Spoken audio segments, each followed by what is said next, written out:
So I just thought I'd just give it a miss, but back today and no side effects, which is absolutely fantastic. So today I'm just going to show you how to make a really simple white cabbage curry. Now this might seem the weirdest thing that you want to make, but actually we've had it a few times and it's really absolutely delicious. So white cabbage is dead cheap.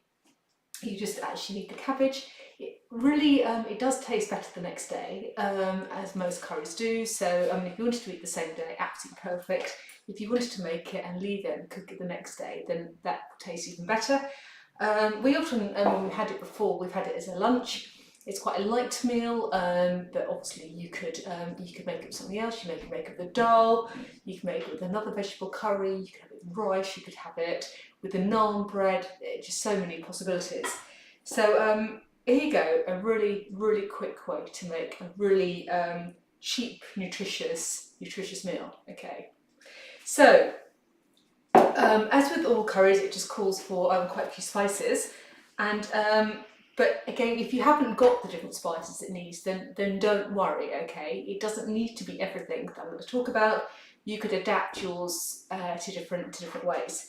So I'm just going to turn my cooker on, and in this ramekin dish I've got some fennel seeds because I'm rather partial to fennel seeds. I've got some whole cloves, which drive my family mad because you need to take them out, but they give such good taste. I've got some whole black peppercorns. I've got some mustard seeds and some cumin seeds. Okay, so I'm literally going to put a tiny bit of oil in my pan, and I don't know if people have watched me before, but it's really important that you fry off the spices. It releases the oils, it releases the flavour. So just allowing to do that in the beginning.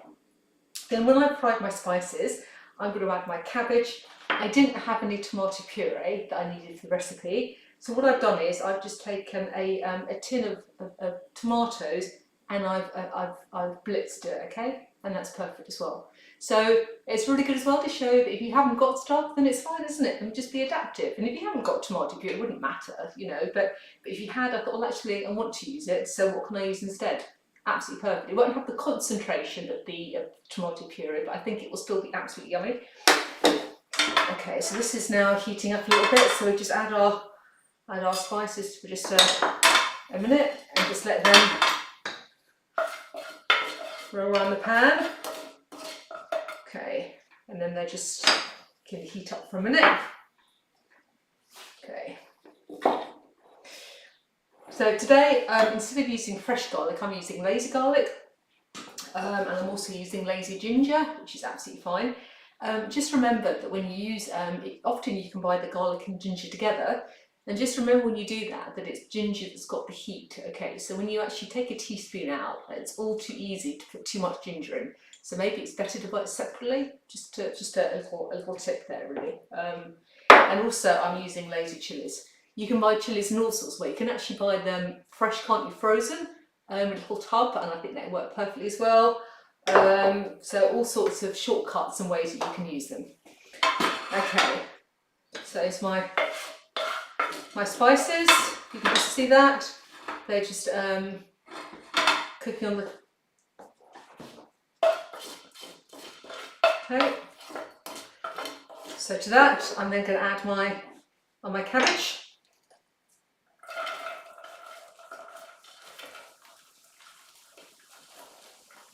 Okay, and give that a really good stir. Okay, so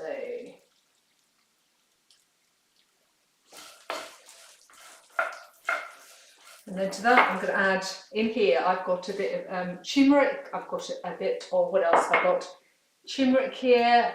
I've got a bit of chili powder. I've got a bit of garam masala. That's absolutely, sorry you can't smell it, but that's absolutely yummy. Okay, so I'm going to add that to my pan too, and I can fry up with my cabbage a little bit of oil, release those oils. Okay.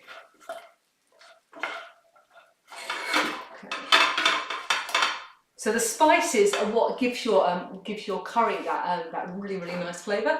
So you'll find by doing yours which ones that you like and which ones you don't. I know, speaking to some people, they find the mustard seeds not very nice. They try not to, they don't use them, which is absolutely fine. You might find you like more cumin, like I've added fennel to mine. So you'll probably adapt yours to whatever suits. I think my gas is running out on this, which is typical. Okay, so just frying it off, and then we're just going to add that. So we're just going to add a bit of our garlic. Okay, just about half a teaspoon, so about a teaspoon of garlic, and then a bit of.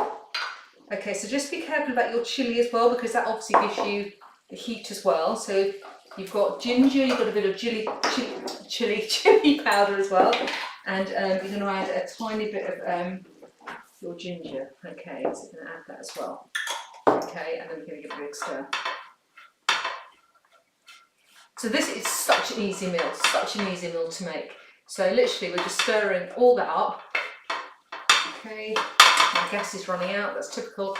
Okay, and then to that, you're literally going to add your tomato puree. So I'm just my tomato that I've got from my tomatoes. So if you have tomato puree, that'd be even better, but it's absolutely fine. Because it's the flavour, it's the colour. And then going to give that a big stir. So to this, we're just going to add some water. So I'm always a bit wary when a recipe says just add water, because I think you often need maybe something more, a bit of a base to it.